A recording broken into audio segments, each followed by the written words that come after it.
What are the effects of additional earnings on your Social Security benefit? That's what we're going to talk about here today, my friends, at the Heritage Wealth Planning YouTube channel. So thanks for coming on board. Don't forget to subscribe. And as always, comments, thumbs up always help me a lot. And then, of course, hit the notification bell. I think it's down there, the little bell to be notified for future content. So let's dive right into this. This is an article that Elaine Floyd had written for horsesmouth.com. Now, I'm a member of horsesmouth.com, the Social Security, what they use for Social Security benefits. They have two things. They have a bunch of things: taxes, IRAs, Social Security, Medicare. I've been a member of Horse's Mouth for a long, long time. But they have this program called Social Security Planning for Boomers. I think it costs $2,000 a year. And I love it, man. This thing is just fantastic. It's one of the best tools I've ever had. So Elaine says, and this is going back a couple, about a year and a half ago, but it's the same situation applies. In fact, let me see if I can't make this a little bit bigger. See what that looks like there. Not much, huh? There we go. All right. We've been getting a lot of questions lately on the effect of additional earnings or lack thereof on a person's Social Security benefit. People pay into Social Security for years without ever thinking about where those taxes are going or how their earnings will affect their benefit. Then, as they grow closer to retirement, they begin to make the connection. Those who keep working after full retirement age. What's full retirement age, my friends? So quiz, ready? Pop quiz. You're born before 1960. That's right, 66 and some months. You were born 1960 or after. What is it? Yay, that's right out there in the YouTube land. 67 is your FRA, full retirement age. Full retirement age means what? It means when you get your full primary insurance amount, your PIA. So your FRA is 66 or some months or 67. And that is when you're entitled to your full PIA, which is a primary insurance amount, which will be stated right there on your Social Security statement, which is why I always say log into Social Security and see what your benefit looks like. All right, so FRA is when you get your full PIA. Folks out there, FRA want to know if the additional earnings, they keep working, will improve their benefit. Those who retire early want to know if they can still expect to receive the same amount on their statement, or will it be lower? All right. Now, I've done just 8 million videos on this with calculators and all that. You can find them for sure. But just remember, Social Security, I don't see where they, okay, here it's, they do it. They'll tell us right here, actually. I was going to go over how Social Security, your benefits are calculated for your average index monthly. Yep, they do talk. All right, well, man, leave it up to Lane. She tells it all. So, the short answer is that additional earnings will improve your benefit, but probably not by much. All right? So you can work. You can improve your benefit, but probably not by much. Conversely, stopping work early could knock off as much as $200 shown on your statement. So working extra will increase your benefit a little bit. Stopping work early will reduce your benefit. But again, either of those are not by much, obviously, depending on what your benefit is. But $200 a month to continue working some crappy old job for 4 or 5 years, I don't see the benefit there at all. Here's how it works. As you know, your benefit is based on your highest 35 years of earnings. So I get a lot of people don't know that. I get that, man. Until I started diving into this, I didn't know it either. But remember, it's not based on high 3, that's military retirement pay and maybe some other pensions. It's not based on 7 years of earnings. It's based on your highest 35 years of earnings. So if you work for 100 years and 35 of those years you made $1 million, and the rest of the years you made 20,000 is going to take those 35 years, and all the other ones are just thrown out there. You don't get benefits from that, even though you did pay tax. I might add, it's the top 35 years. You don't get a refund on your taxes.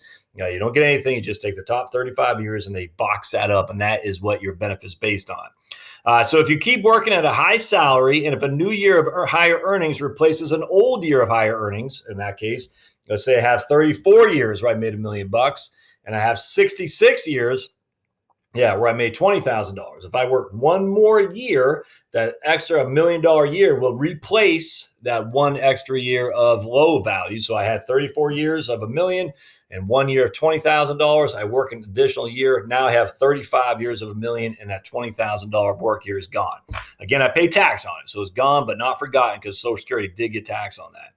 It will replace a year of older, if you work an extra year with higher earnings, it will replace an older year of lower earnings, and it will raise your average index monthly earnings, which in turn raises your primary insurance amount, which raises the benefit you actually receive.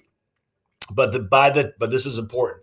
By the time those additional earnings make their way through the formula, the increase won't be more than a few bucks. I could not agree more. And Elaine gives us an example here. Here's an example for maximum earner. Maximum made every single year. They made the most. Born in 1955. His PIA is officially calculated this year at 62 and is based on his highest 35 years of earnings through 2016. When his earnings were 118,500, because this article was written last year. After indexing, because remember, they take your top 35, they inflate them or they index them for inflation. His total earnings are $4.109 million. And his AIME, because we take that 4.109, the top 35 years of earnings, we take that amount and we divide by 420. 35 years times 12 is 420 months. So his AIME, his average index monthly earnings, is 97.85. Okay. Now, after applying the bend points, we take the first 1,895 times 0.9. We take the next amount times 0.32, the next amount times 0.15. I got tons of videos to show you exactly how to do that. His PIA comes out to $2,888. So that's the amount he'll get at his full retirement age. And because he was born in 1955, his FRA is when? That's right, at 66. If he earns the maximum this year, it'll add a new amount of 127,200 of earnings and cause an earlier 107,000 of earnings to drop off.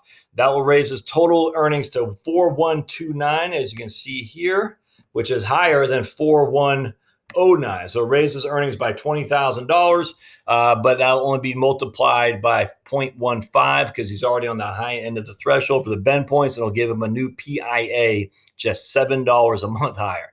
So if he's in some crappy old job, is it worth it? Again, if it's a crappy old job, no. If it's not a crappy old job, maybe.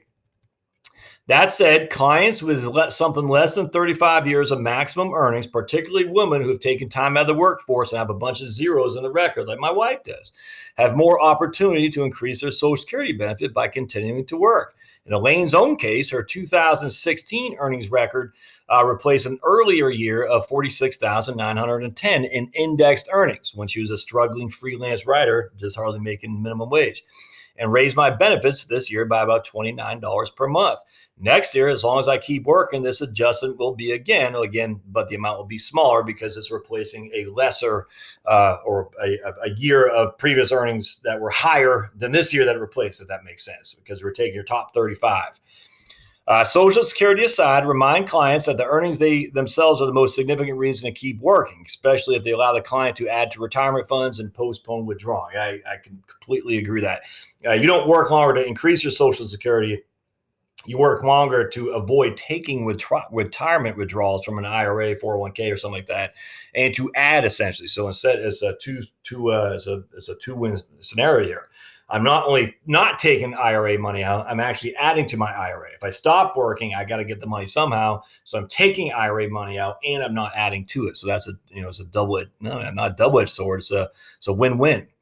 Again, if it's a crappy old job, it's not. The corollary to what if I keep working question is what if I stop working? The answer is slightly different because now we are working with estimates. Since the PIA is not officially calculated until the age of 62, the amount shown on a 55-year-old Social Security statement are estimates based on the assumption for the client's continued earnings until the claiming age. Using a Social Security quick calculator, we see that the benefit for a maximum earner age 55 who keeps working to his full retirement age and claims his benefit then is $2,753. That is the amount that would be shown on the client's statement. But if he stops working at the end of this year when he's 55, the calculator shows his benefit will be reduced to $1,791, assuming he takes that 62. Takes that 62, he's going to get a reduction by 32%. No, 24%, right? 25%, excuse me.